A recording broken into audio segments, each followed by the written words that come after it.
संतोष देशमुख हत्या प्रकरणाचा विषय सुरू आहे. नामदेव शास्त्री, वैभवी देशमुख, एका भेट घेतली नामदेव शास्त्रीची. या सगळ्या विषयावरती काय होईल? हा आता ते काय जाऊ दे, त्याचं त्याचं उघडं पडतंय.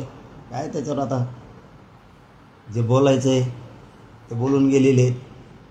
जे दिसायला पाहिजे होतं राज्याला ते दिसलंय. पण आम्हाला गोरगरिबाला आरोपीच्या पिंजऱ्यात उभा करत होते जातीवादी म्हणून. ज्या ठिकाणाहून अपेक्षा नाही त्या ठिकाणाहून जातीवादाचा अंक सुरू झाला ते महाराष्ट्राला नव्यानं बघायला मिळालं. बरं झालं, आम्ही म्हणलं असतं तर पटलं नसतं.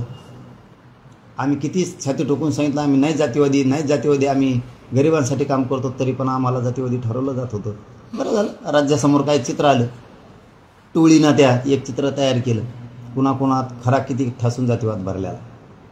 जाऊ द्या, कोणाची किती भक्कम बाजू असू द्या कोणाच्या पाठीमागं, दुसरी बाजूसुद्धा आमची बाजूसुद्धा पक्की असू द्या भक्कम कोणाची, आमची लय पक्की.